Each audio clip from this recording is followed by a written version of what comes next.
Allez, Bezrat Hashem, les shiur de ce soir pour l'Askara de Shlomo. Gilles Shlomo, oui. Oui, on va rajouter une réfoua, on peut rajouter, c'est pas un problème. La réfoua chez les Nishmat, Gilles Shlomo Ben Kamuna, dont c'est l'Askara ce soir. D'accord? Et bien sûr, la Avdil, pour la réfoua chez les mains de mon papa qui s'est fait opérer aujourd'hui. Et pour ma maman aussi, une grande réfoua chez les mains. Et une grande réfoua chez les mains pour Shalom Ben Hanouna, Sarah Bat Avraham, Ben Hanoun. Voilà. Et tous les malades d'Israël, bien sûr. Et on aura une pensée, bien sûr, pour tous nos Khatoufim qui sont encore à Gaza, qui sont dans cette histoire d'accord. Je sais pas où ça va nous mener, mais à la grâce d'Hachem, Bezrat Hachem. On est rentré dans une période très compliquée. On est rentré déjà dans une période très dure. Il faut s'accrocher. Déjà, je suis très content de vous retrouver ce soir. Merci d'être venu. Merci d'avoir fait kavod à Serge pour l'Askara de son frère. Et l'étude qu'on va faire ce soir, c'est une étude que j'ai découverte il y a à peu près un mois.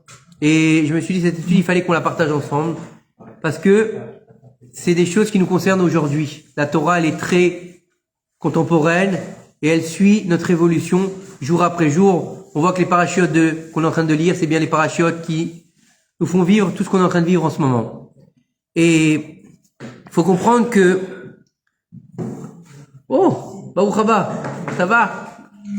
Donnez-lui une place et servez-lui une anisette. Ah non, une boucha, Stéphane. Et il faut savoir que une chose très importante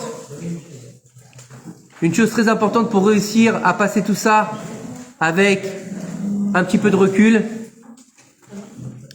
c'est de savoir faire ce qu'on appelle le bitoul. Le bitoul, c'est quoi? C'est l'annulation, s'annuler devant la volonté de Dieu. Ça veut dire quoi? Les Baalei HaChassidut et surtout le Admour HaZaken nous apprend que pour pouvoir grandir, il faut s'annuler. Et un jour, il y avait un rave.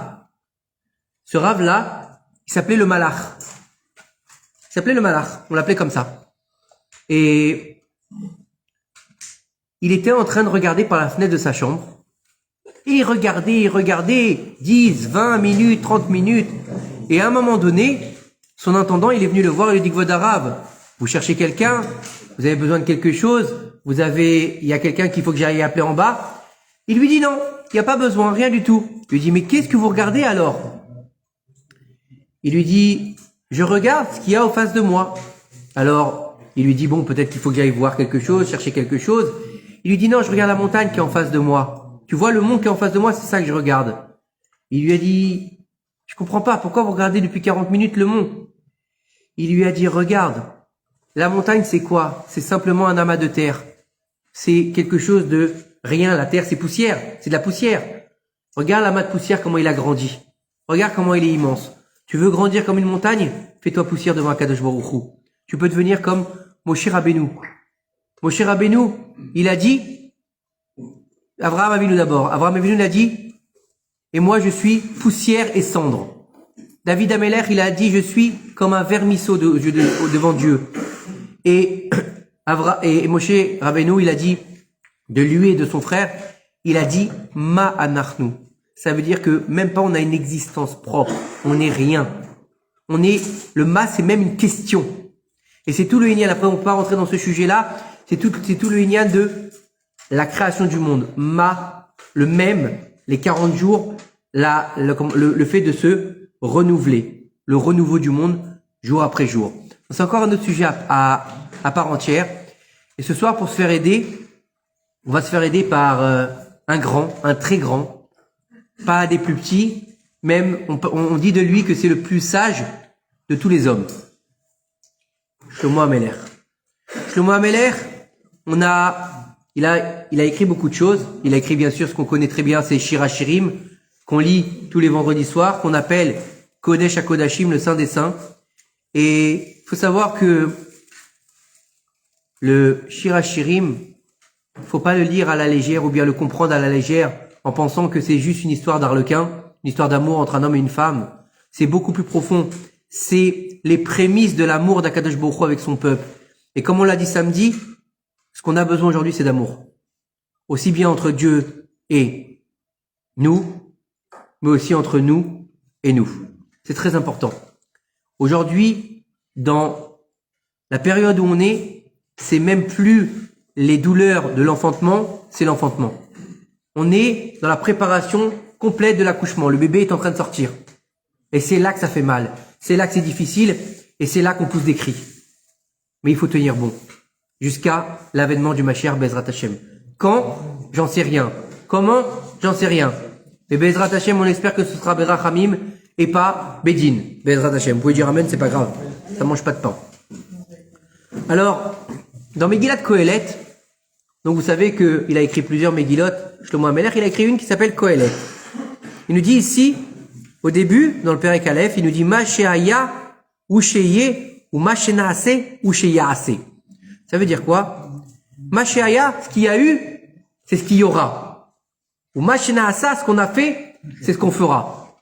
Alors si ça c'est pas d'actualité, je sais pas ce qui est d'actualité alors. Aujourd'hui, on parle de Géoula, on parle de Mashiach qui va arriver, on parle de délivrance finale, on parle de tout ce qui est... Oui, quoi? Maintenant? Oui, il est là, mais on parle de qui va venir, qui va nous délivrer, qu'on va reconstruire le temple, sûr. Mais faut comprendre que ce qu'on a déjà vécu, on va le revivre différemment, mais il n'y a rien de nouveau sous le soleil. Il nous dit ici, selon la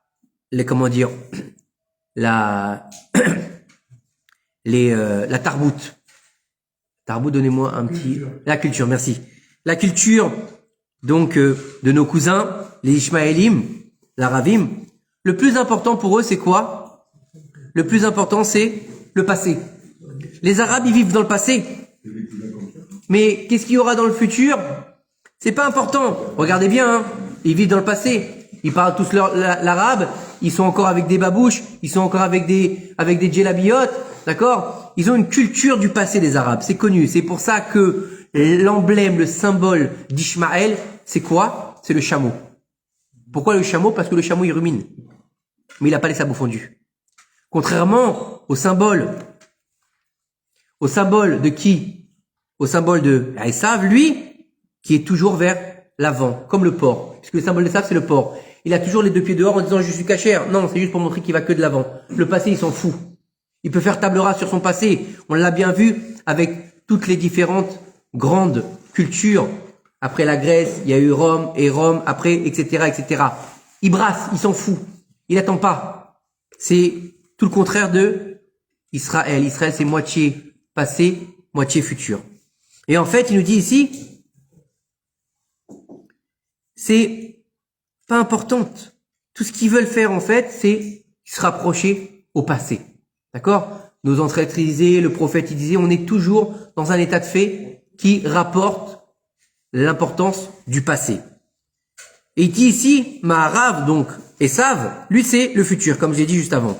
D'accord? Ils vont vers l'avant. Le passé, pour eux, il est mort. D'accord? L'importance du monde, c'est quoi? C'est pour le futur. Le peuple d'Israël, c'est le seul qui va faire un équilibre parfait entre le futur et le passé. On a un passé très important. Et on a un futur, il dit ici, de vainqueur. Pour pouvoir réussir à faire la réparation du monde.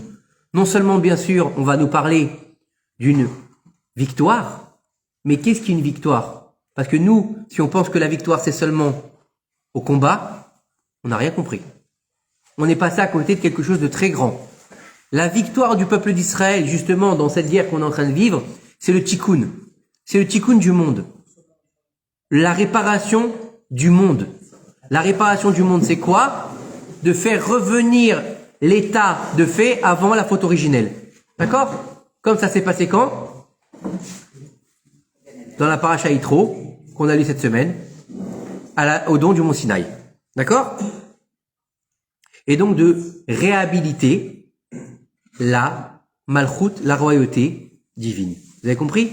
C'est-à-dire que remettre en place ce pourquoi le monde a été créé. Pourquoi le monde a été créé? Pas simplement parce que Dieu n'avait rien à faire et qu'il avait envie d'avoir des pions pour ça, non. Akadosh Baruch Hu, il a créé le monde pour avoir ce qu'on appelle Dira Betartonim. C'est quoi Dira Betartonim? C'est une résidence en bas. C'est ça le but de la création du monde. Et c'est ça qu'il faut qu'on fasse revenir, que Akadosh Baruch Hu, il redescende sur terre. Et bien sûr, le but de la réparation, c'est aussi la reconstruction du troisième temple et Triat Ametim. D'accord? Et il nous dit Shlomo Ameler, ce qui s'est passé, c'est ce qu'il y aura. Et ce qu'on a fait, on fera. Il faut comprendre de là plusieurs choses. Parce qu'il faut, en fait, mixer le passé avec le futur. Et c'est ça l'équilibre parfait d'un Ben Israël. Quand tu fais tes chouvas, moi j'ai toujours cet exemple qui est important pour moi. Parce que, forcément, on partage. Quand on fait un cours, on peut pas simplement juste dire des mots qui sont dans un livre. On est obligé aussi de faire partager son ressenti.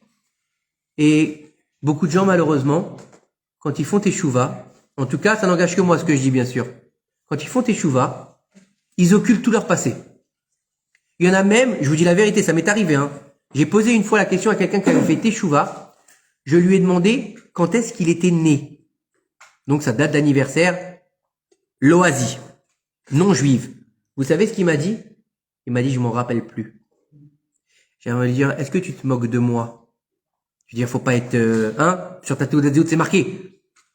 Je trouve que d'occulter son passé à ce point, c'est une mauvaise chose. Parce qu'on a besoin du passé pour construire le futur. C'est très important. Si on a fait des erreurs, au contraire, faut apprendre de ses erreurs. Ou sinon, si on n'apprend pas de ses erreurs, on va les refaire. Donc c'est très important, quand on fait teshuva, de ne pas occulter son passé. Pas refaire les fautes, bien sûr. Sinon, ça sert à rien, c'est pas une teshuva. Mais de comprendre qu'il faut savoir utiliser ce qu'on a dans le passé, qu'on a fait dans le mauvais côté pour le faire dans le bon côté. C'est tout. Des fois, on a besoin d'un temps d'adaptation. Forcé. Des fois, on va mettre de côté certaines choses pendant un temps et on va y revenir différemment. Pour pouvoir faire une teshuva complète et un tikkun comme on a expliqué, le tikkun complet d'une teshuva, c'est quoi? C'est d'être dans la même condition que tu étais à l'époque, dans les mêmes conditions et de pas fauter. Ou utiliser l'endroit de Toum'a dans lequel tu étais pour la Gdusha. C'est ça un tikkun, c'est ça une teshuva. C'est pas une teshuva, c'est pas tu te colles des papillotes, tu te mets un fichu sur la tête et tu fais 10 prières par jour. C'est pas une teshuva, ça. Ça, c'est du folklore. C'est pas une teshuva. En tout cas, à mes yeux. Bref. Alors, il nous dit ici le Rav. Lorsque la Géoula, lors de la première Géoula, Kadosh Baruch Hu, il a fait sortir le peuple d'Israël de l'Égypte. Et il les a soulevés sous les Anané Kavod, les nuées de gloire. Et il les a fait donc voyager. Et il leur a dit, là-bas c'est marqué, Ve'esa etrem al kanfe nesharim. Je vous apporterai sur des ailes d'aigle. Et ce sera exactement la même chose dans le temps futur.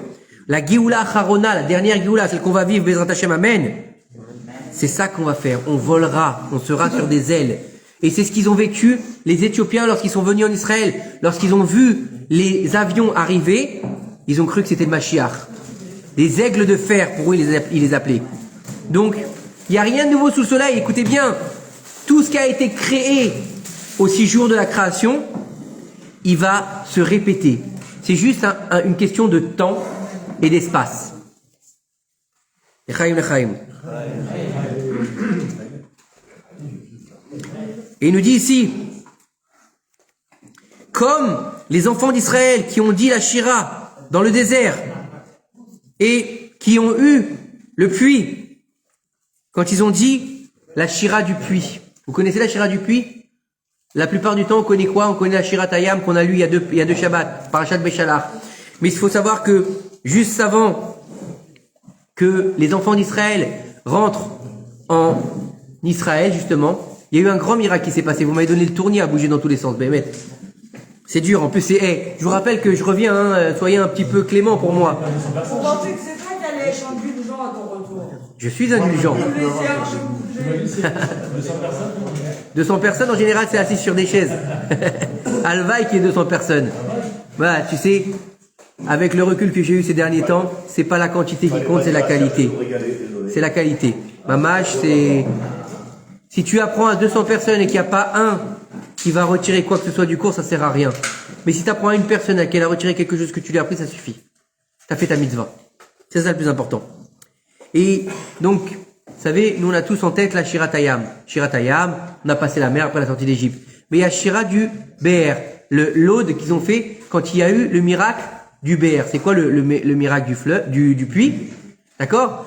Il faut savoir que juste avant d'entrer en Israël, les ennemis d'Israël s'étaient cachés dans les montagnes. Et les Bnei Israël devaient passer entre ces deux montagnes pour entrer en Israël. Et leurs ennemis s'étaient cachés sur les deux flancs de montagne.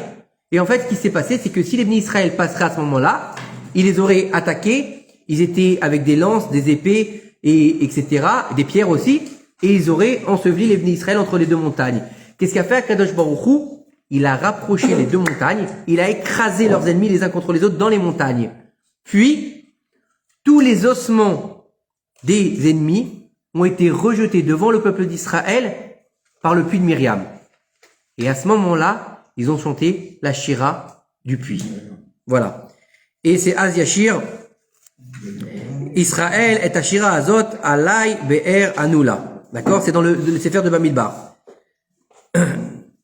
Et à la fin des temps, on dira aussi une Shira avec les eaux. Alors peut-être que cette pluie diluvienne qu'on a ces derniers temps est un signe, j'en sais rien.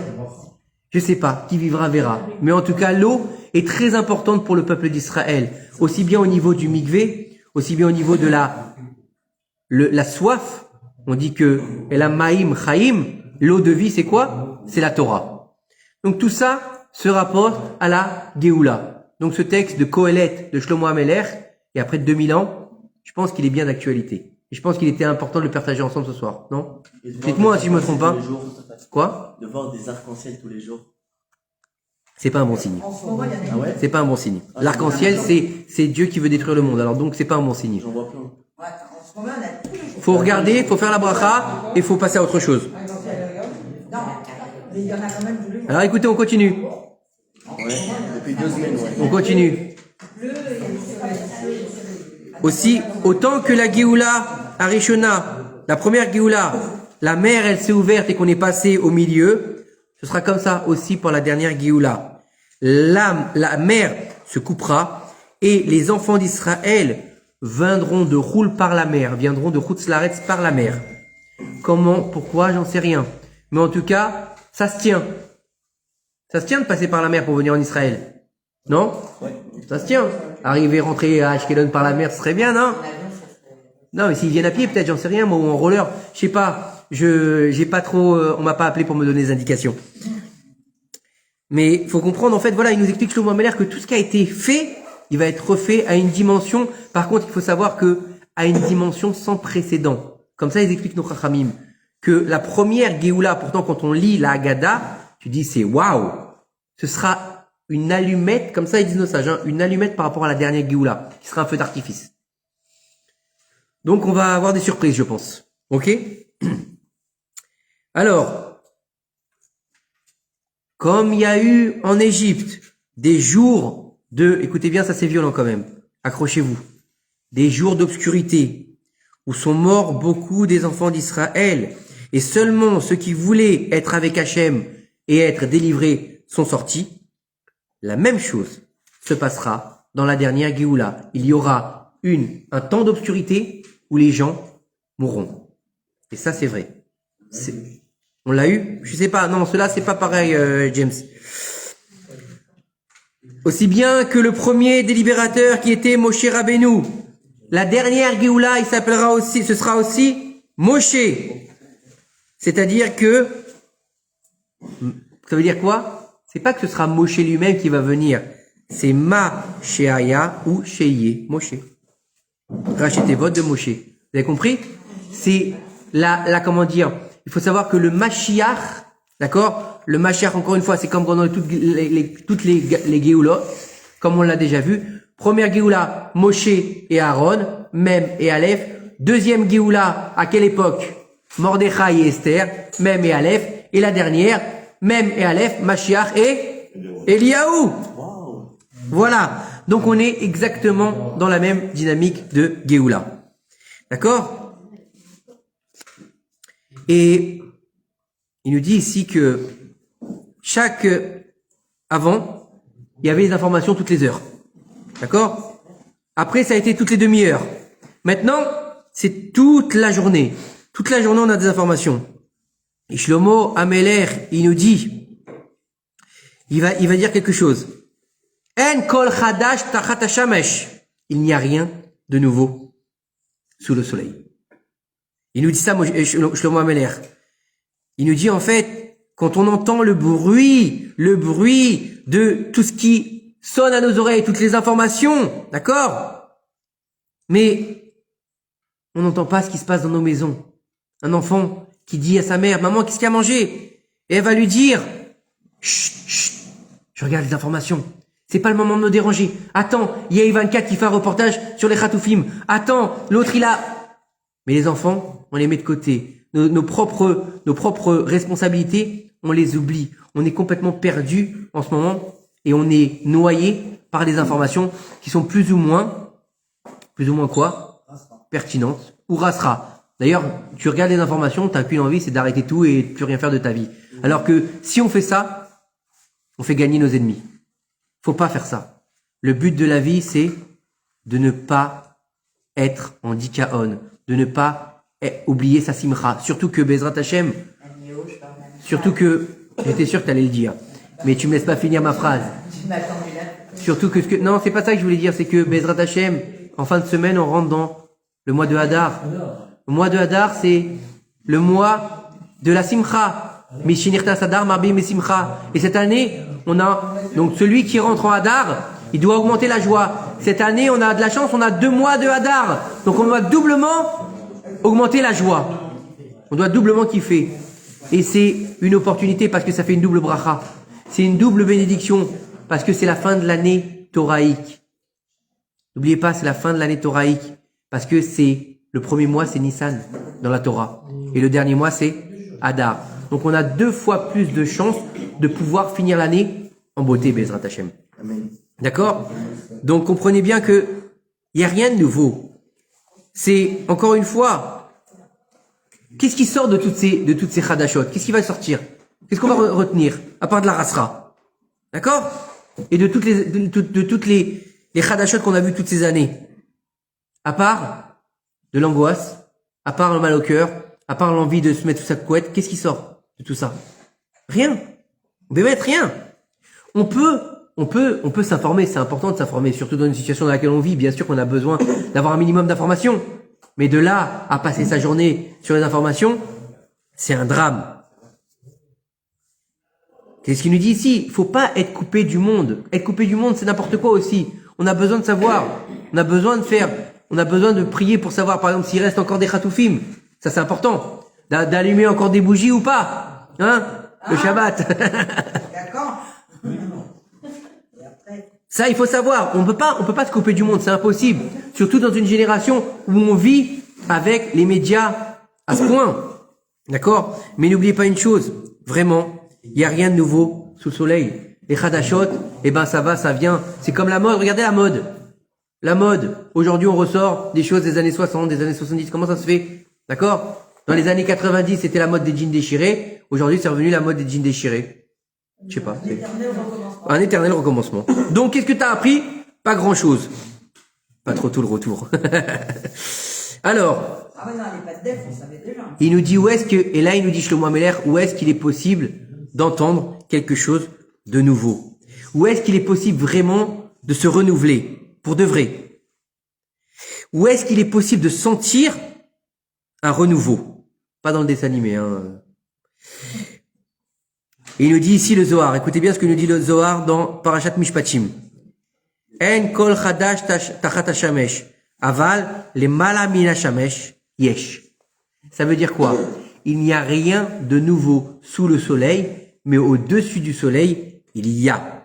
Ça veut dire que tout ce qui se passe ici, dans notre monde matériel, il n'y a rien de nouveau.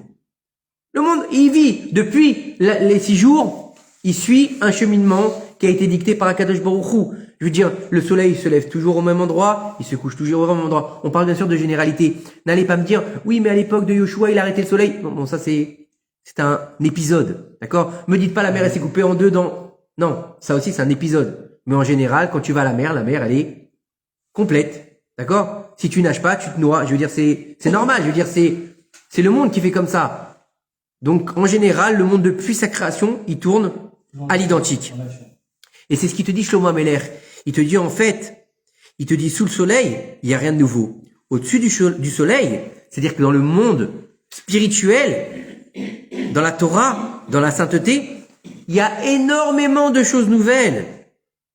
Car il nous dit à Kadosh Baruch Hu, il nous dit qui ou levado poel gevorot, c'est que lui qui va pouvoir donner la bravoure. Ça veut dire quoi? Oseh Hadashot, Baal Milchamot, on le dit tous les jours. Il fait des nouveautés. C'est le Dieu de la guerre. Oui. Qu'est-ce qu'on a dit dans la Shiratayam? Hashem, Ish, Milchama. Encore une fois, regardez les mots qu'on va utiliser tous les jours. Je pense qu'on passe à côté de beaucoup de choses et malheureusement, c'est parce qu'on manque de recul. Et le seul problème qu'on a, c'est que les Juifs, c'est qu'on a souvent du recul dans la difficulté ou dans un moment où on n'est pas dans notre confort. Et on apprend à relativiser plus et à prendre du recul. C'est ça qui est difficile avec nous, c'est pour ça qu'on appelle Am Kesheoref, un peuple à la nuque raide. C'est malheureux, mais c'est comme ça, on apprend que quand on nous tape sur la tête. Malasot. Il faudrait peut-être apprendre de nos erreurs. En tout cas, je parle pour moi, bien sûr. Et il renouvelle tous les jours la création du monde. Vous voyez ou pas? Au niveau de Dieu, donc bien sûr qu'il renouvelle la création matériel, ça c'est normal, parce que si Dieu il arrête un instant de renouveler son monde, le monde s'arrête et le monde meurt. Mais ça c'est au niveau du monde. Je veux dire, le soleil il se lève au même endroit, oui. Il se couche au même endroit, oui. L'eau elle descend toujours, elle monte pas, oui aussi. Tout est dans l'ordre naturel des choses, on va dire. Mais au-dessus du soleil, tout est nouveau. Le monde spirituel, il a tellement à nous apporter, il a tellement à nous faire découvrir. Qui peut ici dire, en tout cas, moi je peux pas le dire, que j'ai fait le tour, qu'il y a rien de nouveau pour moi dans la Torah. Chaque jour j'apprends quelque chose de nouveau. Et qui plus est, chaque jour j'apprends quelque chose de nouveau d'un texte que j'ai déjà lu, que j'ai déjà étudié. Comment ça se fait? Parce que la Torah elle est infinie. Parce que la Torah n'a pas de limite. Et si tu arrives aujourd'hui à comprendre que la Torah elle est infinie et que tu arrives à la posséder, toi-même tu deviens infini. Et c'est le but de la création. Que les Bnei Israël deviennent infinis, qui se rapprochent de leur créateur qui lui-même est le Ensof béni, comme on l'appelle, l'infini en fait. Comme on le dit en bon français, l'infini béni soit-il. C'est ça. Vous croyez que ça veut dire quoi? Ça veut dire ça. Mais le but, il est quoi? C'est aujourd'hui, on va rester sur nos petites vies, on va dire, oh attention, on est comme tout le monde. Non, on n'est pas comme tout le monde. C'est pas vrai. La preuve. Personne peut nous voir. Pourquoi personne peut nous voir? Si on était comme tout le monde, il n'y aurait pas de problème. Non, on est différent. On est différent. Puisqu'il nous a choisis. Asher Bachar Banu Mikol Amim. Encore une fois, on peut l'accepter, on peut pas l'accepter. Mais c'est une réalité. Faites ce que vous voulez. Vous pouvez faire ce que vous voulez. Vous pouvez vous assimiler autant que vous voulez. Il y aura toujours un goy pour nous rappeler qu'on est juif. Toujours. Voilà. Et c'est ce que j'ai dit Shabbat. Un juif, quel qu'il soit, quel que soit son niveau, il reste un juif. Il peut être le plus grand des mécréants, d'accord? Eh ben, casse un petit peu l'écorce et tu vas faire jaillir la lumière. Hein? Regardez nos soldats aujourd'hui, Baruch Hashem. C'est merveille. Regardez, l'article le plus vendu en Israël, c'est quoi aujourd'hui? Le Tzitzit Katan. Le Tzitzit Katan, l'article le plus vendu en Israël. Qui aurait pu penser à ça? Des soldats qui n'avaient jamais mis les tefilines ou qui les avaient mis à leur bar mitzvah, d'accord? Une fois dans leur vie. Ils pleurent pour qu'on leur amène une paire de tefilines. Vous avez déjà vu ça, vous? C'est extraordinaire. Mais les mecs, d'accord? Pourtant, à Simchat Torah, ils étaient peut-être en train de danser à la Nova. Ils étaient pas religieux. Comment ça se fait que maintenant ils demandent des tefilines? Parce que l'écorce, elle a brisé. C'est tout. Il y a juste un juif qui s'est perdu. Il y a pas de juif qui n'existe pas. C'est pas vrai, ça. Un juif qui croit pas, ça n'existe pas. Et maintenant, si on entend ça, donc, suffit de faire quoi? C'est pas compliqué. Il suffit d'ouvrir un livre. un Chumash, une Gemara, une Mishnah, n'importe quoi, Shulchan Aruch, le Zohar, et d'écouter la grandeur des nouveautés. D'accord? La voix d'Hachem qui sort de Jérusalem. D'accord? Et les Chadashot qui viennent de la Torah et de la sainteté. Les nouveautés. Voilà la vraie nouveauté. Voilà ce que c'est des Chadashot. Les Chadashot, c'est d'aller trouver une nouvelle voie dans ton service divin. Un nouveau moyen de servir à Kadosh Baruch Hu. Comme je l'ai dit Shabbat, aujourd'hui, on peut plus servir à Kadosh Baruch Hu, ni étudier la Torah comme on le faisait avant le 7 octobre. C'est impossible. C'est impossible. Tout a changé. Que ce soit au niveau des familles, au niveau des amis, au niveau de notre appréhension, au niveau de notre futur, on n'est plus dans la même donne. Et donc, il faut comprendre qu'aujourd'hui, on doit ouvrir notre cœur à ce renouveau. Il faut réussir à se renouveler chaque jour, que ce soit au niveau des hommes, au niveau des femmes. Les femmes, c'est vrai qu'on a beaucoup entendu parler de tsniout, mais c'est ce qui est le plus important. Quand Dieu il a créé la femme, il lui a dit tiye tsanoua, soit pudique, soit pudique. Pourquoi il lui a répété 2 fois? Pour que ce soit ancré en elle et que ce soit son essence. Comme ça, ils nous disent nos chachamim. Et l'homme, il doit pas être moins pudique que la femme, parce que nous on pense que la pudeur, ça doit être que l'apanage de la femme. C'est pas vrai, d'accord? Un type qui va dire des gros mots toute la journée, c'est pas de la tsniout. Un type qui va mal se comporter, c'est pas de la tsniout. Une femme qui va avoir une jupe jusqu'au parterre et qui va être vulgaire, c'est pas de la tsniout. Faut comprendre ça aussi. Aujourd'hui, on a banalisé la tsniout à quoi? Un kissouille et une jupe longue. C'est pas ça. C'est pas ça. Tu peux avoir la jupe longue jusque où tu veux. Si t'es vulgaire dans ta bouche, t'es pas tsniout. Tu peux avoir des papillotes jusqu'au parterre et une kippa comme ça sur la tête ou un streimel. Si tu tapes ta femme, t'es pas tsniout. Donc, faut remettre les choses à leur place. Vous savez, il y a marqué dans le Sefer Devarim, je pense que c'est la paracha Vaïtranan, si mes souvenirs sont bons, il y a marqué, et vous servirez des dieux d'écran. Eloé Masecha. Des dieux d'écran à la fin des temps. Si on n'y est pas, alors je sais pas où on est. Donc, on est tous derrière un écran. Parce que Eloé Masecha, c'est quoi? C'est toi qui deviens ton propre Dieu aussi. Parce que, vous savez, aujourd'hui, on a beaucoup de gens qui vont faire du chesed. Vous avez vu? Depuis le début de la guerre, les gens ils font du chesed, ils sortent, ils font des trucs, regardez, je vais des soldats, je fais des actions, je fais des machins. Et quand ils rentrent chez eux, sa femme leur dit, tu peux éteindre la machine? Ah, laisse-moi tranquille, je suis crevé. Tu peux laver la petite? Ah, c'est pas le moment, hein. J'ai travaillé, moi, aujourd'hui. Tu fais pas de chesed, baba. T'es juste déguisé. C'est ça le plus important de comprendre, que le déguisement, il va tomber. Et le déguisement, ils sont en train de tomber. Il y a une scission dans le peuple d'Israël. D'un côté, Am Israël, et de l'autre côté, le Erev Rav. Et là, il y a le réveil du vrai Israël qui est en train de se mettre en place. Ça fait partie aussi de la délivrance finale. Après, encore une fois, il faut l'accepter. Il faut être prêt à recevoir la vérité en pleine tête. Et la vérité, ça fait mal. Parce que c'est plus facile d'être dans le mensonge. C'est plus facile d'être caché derrière un masque que d'être à nu devant tous les autres. Oui ou non?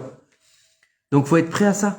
Et, excusez-moi de vous le dire, hein. Alors, peut-être que j'ai tort, mais c'est pas un niveau de religion, là. C'est un niveau d'être humain. Les mitzvot, la Torah, l'étude, c'est important, c'est vrai. Mais, derech eretz kadma la Torah. Le savoir-vivre, il a précédé la Torah. Donc, avant d'être un rabbin, sois un homme déjà. Avant d'être une rabbine, ou une rabbinite, soit une femme. Une rabbine, une rabbinite, comme vous voulez. Tu sais, moi j'ai un problème avec cette histoire de rabbinite. Je vais t'expliquer pourquoi. Le prends pas mal, mais un jour, j'étais en train d'étudier un livre, et là-bas, c'était sur une paracha, je me souviens plus quelle paracha, je crois que c'est la paracha Lech Lecha. C'était un très grand Mahamar, et là-bas, le Rav, il disait, les rabbinites, ça n'existe pas. Les rabbinites qu'on voit aujourd'hui, tu sais, celles qui sortent, qui font il a dit, une femme, c'est pas un rabbin. Une femme, c'est pas sa place. Une femme, elle peut pas donner la halakha. Il a dit, écoutez bien, hein, c'est violent quand même, hein. Toutes les rabbinites, pas une rabbinite, la femme d'un rabbin, on parle pas de ça. Il a dit, celle qui donne la halakha, celle qui se permet de dire la halakha. Une femme, elle n'a pas le droit d'être posek halakha. C'est interdit. Une femme, elle n'a pas le droit d'être juge. Une femme, il y a beaucoup de choses qu'elle peut pas faire. Il a dit comme ça, le Rav. C'est des sorcières. Comme ça, il dit. Voilà. C'est violent quand même, hein. Bah, il est pas sniout, lui, hein. Hein? Il est pas sniout de dire ça. Bah, il est plus que sniout, je t'assure. Je t'assure qu'il est plus que sniout. C'est pas ça de femmes qui apportent. Si une femme se permet d'être posek halakha, elle va à l'encontre de la Torah. Que tu saches. Si une femme, elle donne des halakhot, qui fait du moussard, T'as entendu ce qu'il dit juste avant? T'as entendu ce qu'il dit juste avant? Une rabbinite qui donne la halakha. Écoute ce que je dis. Oui, mais il n'y en a pas beaucoup. J'ai pas parlé d'une rabbinite qui fait du moussard. Aujourd'hui, on en a besoin. Les femmes ont besoin d'être aidées dans leur moussard. Alors, Shlomo Ameler, dites-moi où on en est, hein, parce que moi je vois pas le temps. En plus, ça fait longtemps qu'on s'est pas vu, donc dites-moi si je déborde pas sur le. Passez pas juste derrière. Hein. C'est pour ça. Voilà. Faites le tour. Devant, vous pouvez passer parce qu'il y a personne. Voilà. Alors, Shlomo Ameler, il nous dit que il y a des gens qui vont venir te dire. Ils vont te dire quoi? Tirez, c'est d'abord Khadash, regarde comment c'est nouveau. Mais c'est déjà connu depuis longtemps. Il nous donne ici un exemple. Il nous dit ici que celui qui va prendre le livre Amahafar, d'accord, du Rav Zamir Cohen, il nous dit donc qu'il va apprendre là-bas que le nombre des étoiles. Écoutez bien ce qu'il nous dit le Rav Zamir Cohen, Shlita. Tout le monde connaît le Rav Zamir Cohen?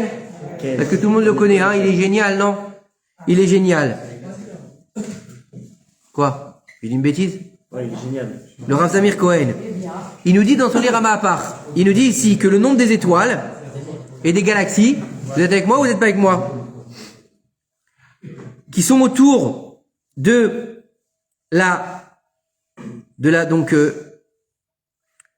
système solaire, il dit que on peut en voir 4000.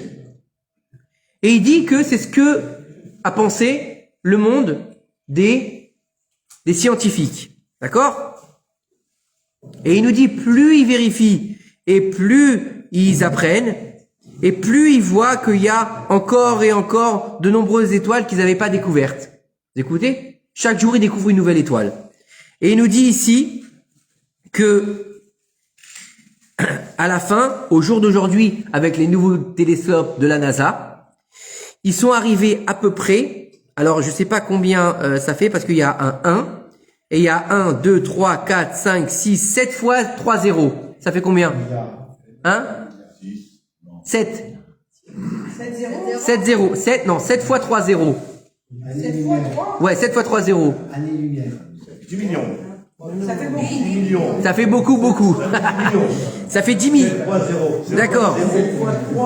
7 fois 3 zéros. 7 fois 3 zéros. Bon, bref. Vous êtes avec moi? Messieurs, dames, écoutez bien. Et quand on voit ça, c'est waouh, c'est quelque chose de nouveau, c'est quelque chose d'extraordinaire. On vient d'apprendre qu'il y a plus de 1 trilliard ou je sais pas combien d'étoiles dans le monde. Donc ça nous paraît être quelque chose de nouveau. Et là, il nous dit, écoutez bien ce qu'il nous dit ici. Il nous dit que chaque élève de yeshiva qui apprend la Gemara, ok?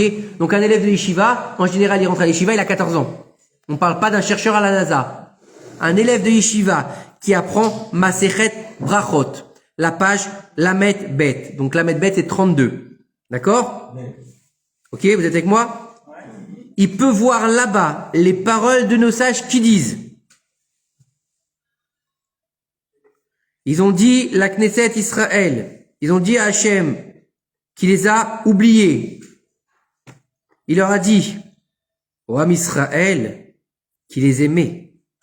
Il a dit que dans le ciel, il a donné 12 mazalot, d'accord? Qu'il a créé et qu'il a mis dans le ciel. Donc 12 astres, 12 les 12 signes astrologiques, voilà. Il y a 12 mazalot. Et Kol Mazal, il a créé 30 chayalim. Et chaque chayalim ve chayalim, il a fait encore 30 légions. 30 légions par chayal, d'accord? Et que à chaque liaison, il a créé 30 sous légion. Et sous région, il a encore créé 30 catégories. Et chaque sous-catégorie, il a créé encore 30 corps d'armée, on va dire. D'accord? Et ces 30 corps d'armée, il a encore rajouté à chacun 365 000 étoiles. Et avec tout ça, et là donc il a créé tout ça pour qui? Pour le Ham Israël, par amour pour le Ham Israël. Ok? Et il nous dit ici, si on fait le compte, on arrive à 1,064 340 0,00000000000. Voilà le chiffre au-dessus de la NASA. Ça veut dire que la NASA, elle a pris à peu près 2000 ans, d'accord, pour nous sortir son chiffre, alors que dans la Gemara, c'est écrit il y a plus de 2000 ans, d'accord? Donc ce que eux, ils nous font croire que c'est une nouveauté, pour nous, c'est déjà passé. Vous avez compris? Donc c'est pour ça que il faut comprendre que Shlomo HaMelech, il nous dit que il y a rien de nouveau sous le soleil. Et on le voit bien, Regardez quand on lit la paracha de la semaine, combien sur les réseaux sociaux on a vu ces derniers temps. Mais dans la paracha de la semaine, il y avait marqué Yehudit Bat Be'eri. Et elle a été libérée, Yehudit qui habitait à Be'eri. Comment ça se fait? Hein? Et depuis la nuit des temps, il est marqué Amin Haet Sazé. Et là-bas, c'est marqué Aman. Et Aman, c'est qui? C'est le serpent. Parce que Aman et Amin, c'est les mêmes lettres. Puisqu'il n'y a pas de Nekudot dans le Sefer Torah. Que quand ils ont fait les codes de la Torah, ils ont tout trouvé là-bas. Comment ça se fait? Il n'y a rien de nouveau sous le soleil. Tout est écrit, mais on ne sait pas lire correctement les choses. C'est tout. Et il nous dit ici... Il y a marqué Hamas. Pour dire que c'est Hamas. Comment? Il y avait marqué Hamas. Hamas, c'est marqué dans la Torah, hein, Hamas. Il y a marqué Malé Hamas. Il y a marqué dans la parashat Noach. Et la ville, et le monde était rempli de Hamas. C'est marqué. C'est pas nouveau, dans les psaumes aussi. Encore une fois, il n'y a rien de nouveau sous le soleil. C'est juste qu'on n'arrive pas à l'intégrer correctement. On n'arrive pas à le comprendre correctement. On n'arrive pas à l'accepter aussi. Pourquoi? Parce que on a été bercé d'illusions depuis des centaines d'années, depuis qu'on est parti en galoute, depuis presque 2000 ans. On a été brassé avec les non-juifs. On a été brassé avec tout un état où on a voulu nous faire devenir comme eux. On nous a biberonnés à la télévision. On nous a biberonnés aux bêtises. Et on nous a bassinés avec l'alliance judéo-chrétienne depuis des années. C'est pas ça. Et en France, qui plus est, on nous avait bouffé le serpent. La baguette, qui ressemble au serpent. Et le deuxième pays le plus assimilé au monde, c'était la France. Donc faut comprendre, aux États-Unis c'est une catastrophe parce que là c'est même pas une question aux États-Unis. Aux États-Unis l'assimilation ne se compte même plus parce qu'ils comptent les Juifs, les gens qui sont réformés et qui sont libéraux et qui sont pas Juifs. Ils les comptent comme des Juifs là-bas. Comprenez le niveau. Vous savez avec Ben Stiller et les films qu'on voit où la rabbine et le rabbin là et le curé qui font le mariage. Hachem Ishmor Ve'irachem. Malheureusement ça arrive à nos portes ça aussi et il faut s'en protéger. D'accord? Il nous dit ici, regardez, les peuples, à l'époque, ils pensaient quoi? Ils pensaient que le monde était plat, d'accord? Et qu'ils tenaient sur deux éléphants et 2 colonnes. 2 éléphants qui tenaient 3 colonnes, et que le monde, il tenait sur ces éléphants. D'accord? Et vous savez qu'au jour d'aujourd'hui, il y a des gens qui se réfèrent à ce mouvement-là. Ils pensent que la Terre est plate. C'est un mouvement qui existe aujourd'hui. En 2024 de l'ère vulgaire, les gens pensent encore que la Terre est plate. Alors, ou ils sont bêtes, ou ils sont demeurés. Et c'est vraiment un mouvement. Ils ont un site internet, ils y croient dur comme fer et tout. Bref.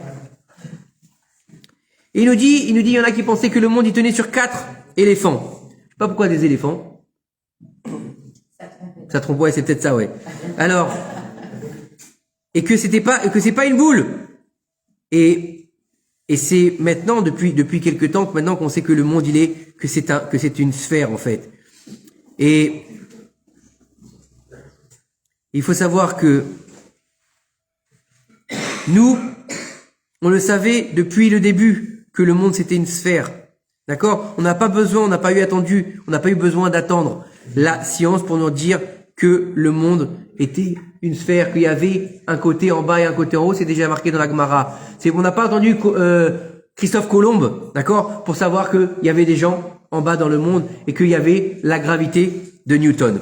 D'accord? Dans le Zohar HaKadosh, écoutez bien, dans le Zohar HaKadosh, depuis plus de 2000 ans, qui nous a été, ça résonne énormément, je vous assure, qui a été dévoilé au monde par le Tana Elokit, Rabbi Shimon Bar Yochai, à qui on doit bien sûr ce pan de la Torah extraordinaire qui a été caché, c'est Moshe Rabbeinu qui l'a fait descendre quand il a été récupéré, la Neshama de Rabbi Shimon Bar Yochai, tel point que les anges ne voulaient pas que le Zohar soit dévoilé au monde, aussi bien le Tanya aussi, et toute la Chassidoute. Les anges ne voulaient pas qu'elle soit dévoilée puisque c'est la partie de l'intériorité de la personne. Ils voulaient pas. C'était une lutte. Hein. Vous savez que ça a été une lutte pour dévoiler la Chassidoute. La Torah, ils voulaient pas. La Torah non plus, bien sûr. La Torah non plus. Heureusement que Moshe Rabbeinu était intelligent. Hein. Heureusement qu'on a eu Moshe. Franchement, Moshe, il était mliah. Moshe, l'ange, il lui a dit, vous connaissez pas ce super midrash? Moshe, il monte dans le ciel pour recevoir la Torah, après qu'on a eu le Mahamad Arsina dans la paracha Titro. Il monte, il va rester 40 jours dans le ciel. D'accord? Dieu, il va lui donner les 10 commandements. Et les anges de service, ils veulent le brûler. Ils veulent le brûler par leur bouche. Comme ça, c'est rapporté dans le midrash. D'accord? Et il leur dit, tu prends pas la Torah, elle est à nous, reste ici. N'oubliez pas que les anges, ils voulaient pas que l'homme soit créé, à la base. Il y a très peu d'anges qui ont été d'accord, dont un d'eux, il s'appelle, comment? Eliyahu Hanavi. Eliyahu Hanavi, c'était un ange à la base qui est devenu un homme. Contrairement à Hanor, qui lui est devenu un ange après. D'accord? Lui, c'était un ange qui est devenu un homme, qui est redevenu un ange. Mais lui, il était d'accord pour la création de l'homme. Les anges, ils n'ont pas voulu donner la Torah à Moshe Rabbeinu. Alors, Dieu, il a dit à Moshe Rabbeinu, comme ça, il rapporte le Midrash, réponds-leur. Il a dit, attends, si je leur réponds, ils vont me cramer. C'est des anges de feu, des séraphim. Ok? C'est pas des petits, Il a dit, moi, j'ai peur. Le Midrash, il raconte des choses que les anges qu'il a rencontrés, Moshe Rabbeinu, il y a un Midrash exceptionnel là-dessus, qu'ils étaient plus grands que des montagnes. Qu'ils avaient des milliers d'ailes, qu'ils avaient des yeux énormes, qu'ils avaient du feu qui sortait de leur... Un truc de fou, quoi. Un vrai Spielberg. Bref.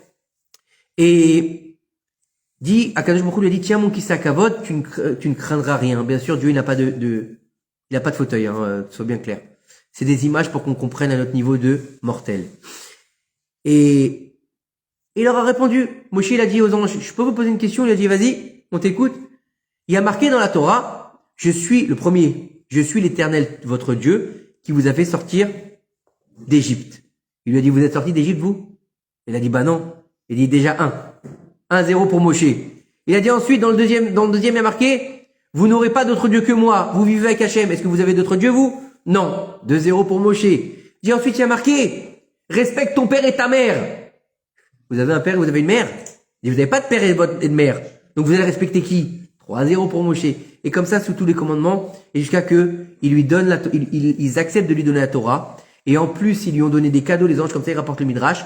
Et l'ange de la mort, lui-même, l'ange de la mort, hein, pas n'importe lequel. Donc, le méchant de l'histoire, qui est pas méchant vraiment. Il a donné à Moshe Rabbeinu l'antidote pour les épidémies. Il lui a dit, lorsqu'il y aura une épidémie, il faut faire brûler les kétorets, l'encens. Et c'est comme ça que, lorsqu'il y a eu l'histoire avec les serpents d'airain, Aaron, il est passé dans le camp avec l'encens. D'accord? Donc, dans le Zohar HaKadosh, Rabbi Shimon Bar Yochai, il nous écrit ces choses-là. Écoutez bien. Il y a 2000 ans, le monde ressemble à une balle. Comment dire, Kadour Haaretz, le globe terrestre, d'accord? Il ne reste pas à sa place.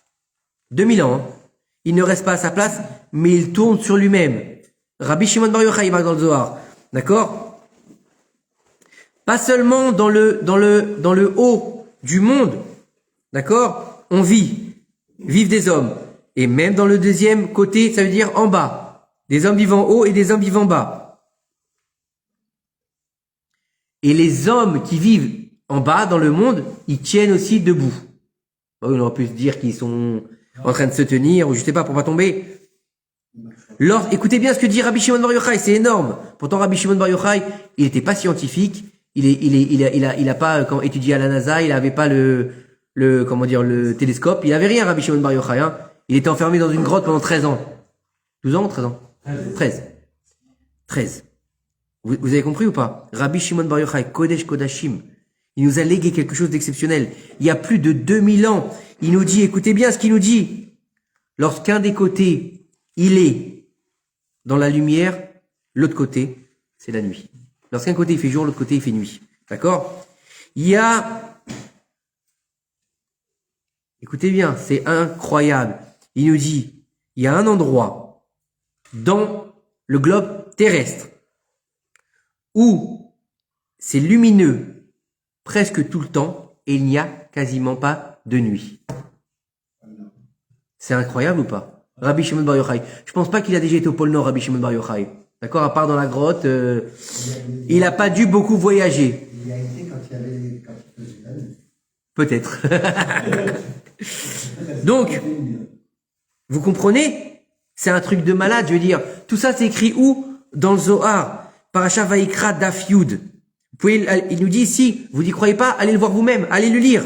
D'accord?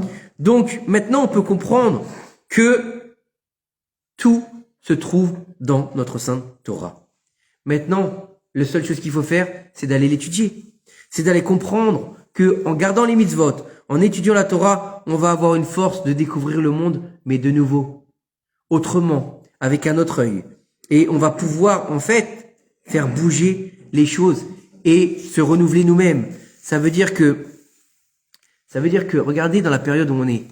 On peut que rapporter les choses qu'on étudie aujourd'hui à la période dans laquelle on vit.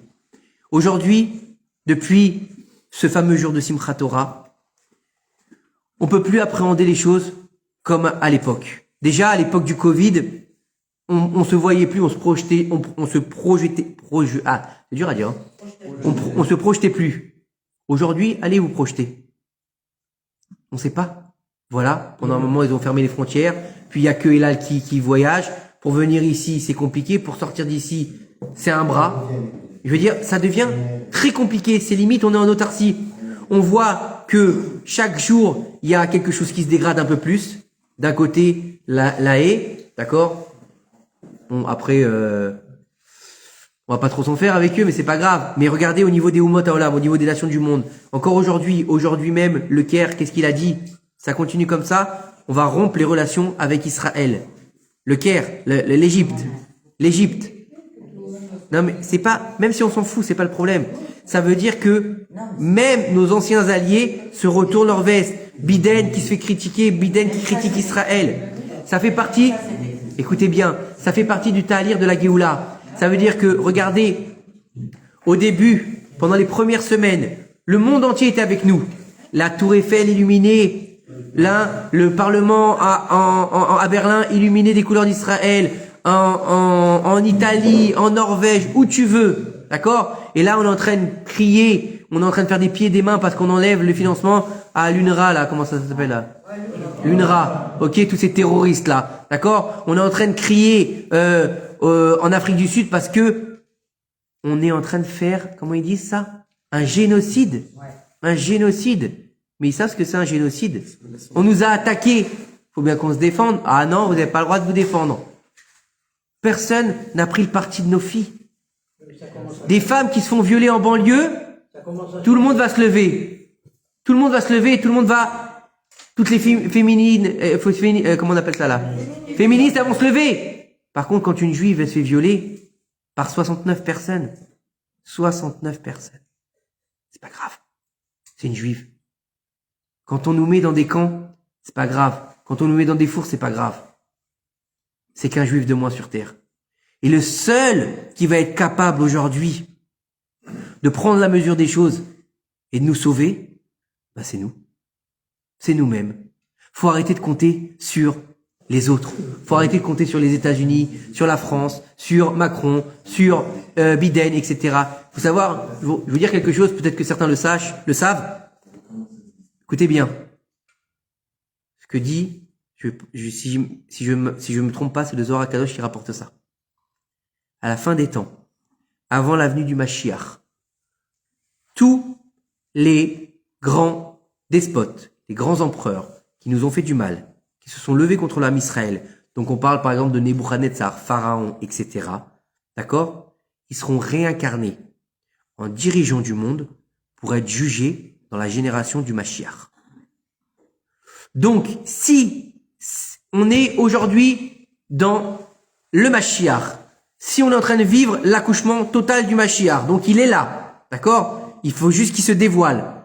Si on est en train de vivre ça, ça veut dire que les dirigeants des nations du monde, c'est nos ennemis ou nos amis? C'est nos ennemis. Donc c'est simple. Donc tout ce qu'il y a autour, c'est que du tralouide, c'est que du mytho, c'est que de l'esbrouf. Donc de penser que c'est les États-Unis qui vont nous sauver parce qu'ils ont envoyé un bateau, Non. c'est touché coulé ça. Ils l'envoient contre nous, pas pour nous. Alors c'est vrai que on a du mal à entendre ça, on n'aime pas entendre ça. Oh, les États-Unis nous donnent de l'oseille, les États-Unis. Mais vous n'avez pas compris que on est juste une base expérimentale pour les États-Unis au Moyen-Orient depuis des années. Qui c'est qui a armé Al-Qaïda si c'est pas les États-Unis? Qui c'est qui a donné les bombes à Ben Laden? Qui c'est qui lui a appris à piloter un avion? Qui c'est? Ben, c'est les États-Unis. Donc faut comprendre aujourd'hui, il n'y a rien de nouveau sous le soleil. D'accord? Depuis l'époque de l'Égypte, on est en train de la lire. Pharaon, regardez bien Pharaon. C'est Yosef Hatzadik qui lui a sauvé la vie. C'est Yosef Hatzadik qui a sauvé l'Égypte. Yosef qui était un Nahar Ivri, un jeune hébreu. Pas un Israélien, un hébreu. On est des Ivrim, mais Héver. On est de l'autre côté, c'est ça qu'il faut comprendre. Faut arrêter de penser qu'on est simplement des Israéliens, qu'on est des Juifs. Le Juif, il apparaît, vous savez quand? Est-ce que vous savez quand est-ce qu'il apparaît, le Juif? Le Yehudi. Il apparaît quand? Vous avez déjà vu le mot Yehudi dans la Torah? Je parle pas de Yehudit, le nom. Le mot Yehudi, est-ce qu'il apparaît quelque part dans la Torah? Non. Pourquoi? Parce qu'il y a que des Bnei Israël, il n'y a pas de Yehudim. Le Yehudi, il apparaît... Non, Yehuda, c'est un nom, c'est quelqu'un. Il a mérité que le peuple s'appelle par rapport à lui, c'est sûr.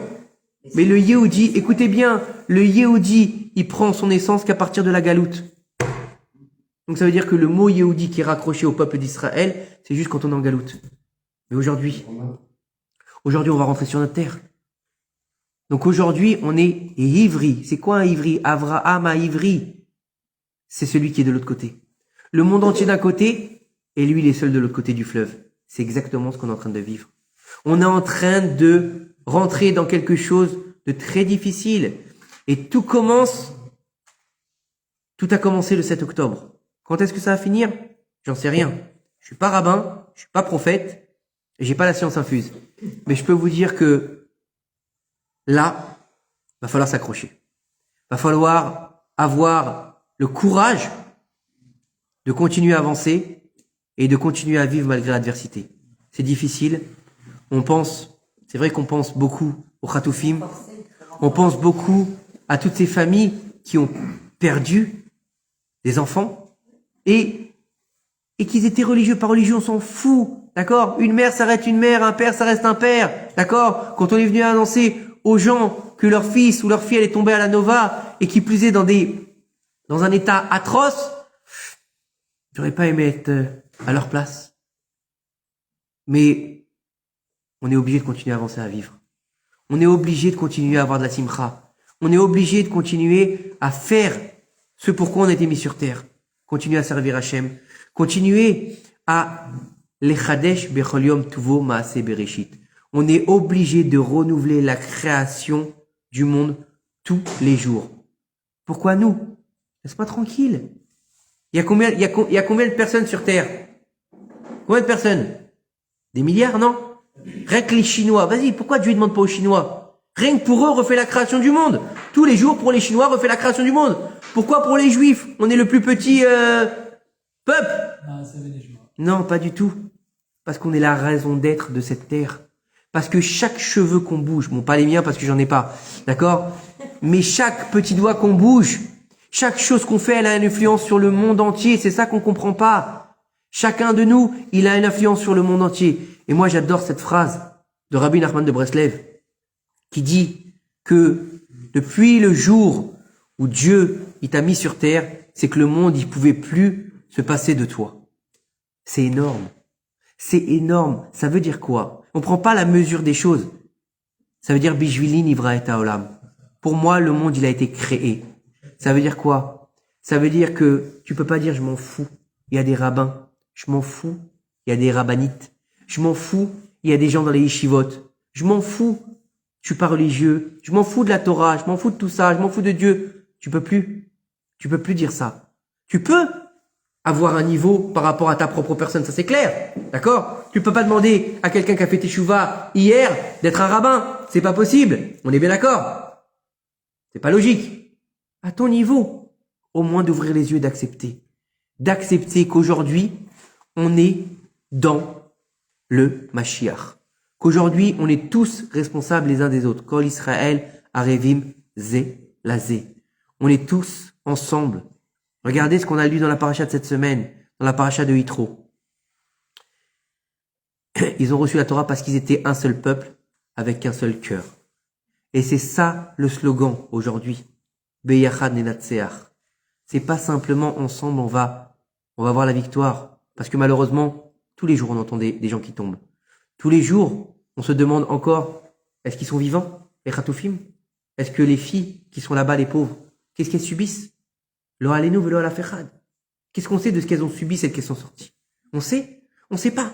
Vous imaginez le trauma que j'avais lu la dernière fois? Ils vont faire une cellule spéciale d'accompagnement pour les femmes qui ont été otages et qui seraient enceintes. Imaginez le traumatisme pour cette femme la pauvre. De se dire non seulement elle a été otage, elle a subi des violences, mais en plus de ça, elle doit supporter l'enfant de son bourreau. C'est terrifiant quand même. Je trouve que c'est horrible. Psychologiquement, franchement, faut avoir la force de se tenir. Hein. T'as juste envie de te jeter par la fenêtre, je pense. Vous comprenez ce que je vous dis? Aujourd'hui, on a le devoir de penser à eux. Alors c'est vrai, on peut peut-être pas prendre un flingue, on peut peut-être pas prendre les armes ou aller au combat, d'accord? On peut peut-être pas aller à Gaza ou dans le Nord. Même ceux-là dans le Nord, croyez qu'ils s'amusent? Ils s'amusent pas. Hein. On peut peut-être pas. En tout cas, moi je peux pas. Donnez-moi un flingue, ça va être dangereux. Je risque de faire autre chose que défendre le pays, d'accord? Mais on a une arme, la plus belle des armes. Akol kol Yaakov. La voix, c'est la voix de Yaakov. Yaakov, c'est Israël. Israël, c'est nous. Qu'est-ce qu'on attend pour élever notre voix? Vous savez, j'ai peut-être déjà dit, mais il faut le répéter. Lorsque les Bnei Israël, ils étaient à bout, ils étaient Koter Neshima, ils n'arrivaient plus à respirer. Ils avaient le goulot d'étranglement. Comme ça, c'est marqué dans la Torah, hein, c'est pas de moi, hein, pour aller vérifier le texte. Et il y a marqué là-bas Zaaka Gdola. Et nous, on va traduire, ils ont fait un grand cri. Un grand cri. Mais c'est pas vrai. Une Zaaka, c'est pas un cri, c'est un cri étouffé. C'est un cri que tu n'entends pas. C'est un cri de l'intérieur. Qu'est-ce qu'on attend pour crier? Qu'est-ce qu'on attend pour crier vers Akadosh Baruch Hu? Qu'est-ce qu'on attend pour lever nos yeux au ciel? Encore une fois, pas parce qu'on est rabbin, pas parce qu'on est religieux, pas parce qu'on est comme ci, pas parce qu'on est comme ça, tout simplement parce qu'on est un peuple, une âme, une unité, un pays, une nation sur sa terre. Et c'est très important. Vous savez pourquoi c'est important d'être une nation sur sa terre? Je sais, ça fait très sioniste de dire ça. Et non, mais c'est pas le problème. C'est vrai que non. On l'est nous aussi. Et encore une fois, je suis pas sioniste. Je suis pas sioniste au sens qu'on veut l'entendre. Je suis sioniste au sens de la Torah. Le retour à Sion. Le retour à Sion, c'est quoi? C'est le retour d'un peuple sur sa terre pour la Malchoute d'Hachem. C'est ça le vrai sionisme. Le sionisme qu'on doit aujourd'hui faire brûler dans notre cœur, c'est quoi? C'est le sionisme. Le sionisme du cœur. Le sionisme du drapeau et des merguez, c'est sympa. Mais c'est pas ça le vrai sionisme. Le vrai sionisme, c'est pas de venir dire c'est un peuple sur sa terre, mais attention, pas de Torah, pas de Shabbat. Pas de Shabbat. Ça, pour moi, c'est pas du sionisme. De dire que un juif, il prend une amende parce qu'il fait une souka sur le trottoir, c'est pas du sionisme. Vous comprenez ce que je veux dire? Que quelqu'un, on le fait arrêter par la police d'État parce qu'il s'est mis devant une école pour mettre des tefilines aux jeunes garçons. Je raconte pas des bêtises, excusez-moi. Je raconte pas des bêtises. C'est pas du sionisme, ça. Alors tu peux avoir le plus grand drapeau sur le dos, t'es pas sioniste. Donc aujourd'hui, notre sionisme, encore une fois, c'est pas la pratique. C'est d'être conscient qu'on a une mission de se donner la main, de reconstruire le troisième Beth Amikdash. Le troisième Beth Amikdash, il va être construit pas avec des pierres, avec notre cœur, avec la Avat Chinam, l'amour du prochain, l'amour de celui qui est justement différent de toi, celui qui te ressemble pas, celui qui est pas comme toi, celui que tu comprends pas forcément, celui qui vient d'un autre milieu. C'est celui-là le vrai sioniste. C'est ça le vrai sionisme, c'est ça le vrai amour d'Israël, c'est ça le vrai renouveau du peuple. C'est pas de s'arrêter juste au moment où il y a les missiles, au moment où il y a les soldats qui sont en garde, non. C'est tout le temps, à chaque instant. Donne la main à ton voisin, donne la main à ta voisine, à ta femme, à ton mari, à tes enfants. Ne rejette pas ton fils parce que il n'est pas aussi religieux que toi. Ne rejette pas ta fille parce que elle fait pas la Torah comme toi. D'accord? Ne va pas les rejeter. C'est toujours tes enfants. Et nous, on est toujours les enfants de Dieu. Et n'oubliez pas une chose, on va finir là-dessus. Il y a une grande marloquette dans la Gemara entre Rabbi Yehuda et Rabbi Meir Balanes.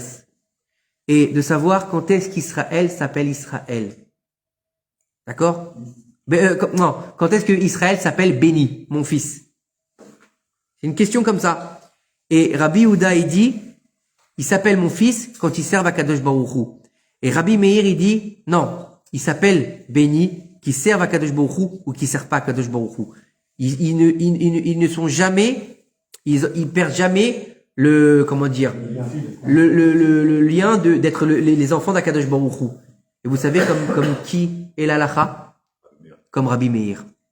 Qu'on soit en train de faire les Torah les mitzvot ou qu'on soit pas en train de faire la Torah les mitzvot, on est toujours les enfants d'Akadosh Baruch Hu. Alors Be'ezrat Hashem, qu'avec ces quelques mots qu'on a essayé de partager ensemble ce soir, on aide à la venue du Mashiach, que Be'ezrat Hashem, par ce mérite-là, tous les malades d'Israël y guérissent, que Akadosh Baruch Hu fasse sortir les Chatoufim, aujourd'hui même, de la géole de nos ennemis, qui détruisent tous nos ennemis, d'accord? Faut pas avoir de dire, mais non, faut de la pitié pour eux, ils sont pas tous des terroristes. Excusez-moi, encore aujourd'hui, il y avait une vidéo qui circulait, d'accord? Une voiture qui passait à Gaza avec des otages à l'intérieur, et le peuple en liesse, il était dans les rues en train de courir à côté de la voiture.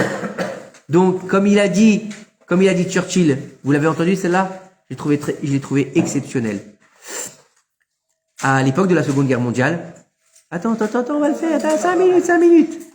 À l'époque de la Seconde Guerre mondiale, écoutez bien, à l'époque de la Seconde Guerre mondiale, je crois que c'est le ministre de la Défense de Churchill, il était en bise avec Churchill, parce que Churchill, il avait décidé il me semble qu'il avait décidé de bombarder quelques villes en Allemagne. Alors je pourrais pas vous dire quelle ville exactement. Et c'était des villes à forte population. Et parce que là-bas il y avait des installations des nazis. Et son ministre lui a dit mais écoute, on peut pas faire ça. Là-bas il y a des civils et les civils ils sont innocents. Comme ça il lui a dit. Et il lui a dit comme ça, Churchill. C'est vérifiable, hein. Et les mots exacts, je suis pas sûr, ok, d'accord, mais c'est l'idée. L'idée. Il lui a dit, il n'y a pas un seul Allemand innocent. Donc on peut dire la même chose aujourd'hui. Il n'y a pas un seul Gazoui qui est innocent. Baruch Adonai Elolam, Amen ve Amen.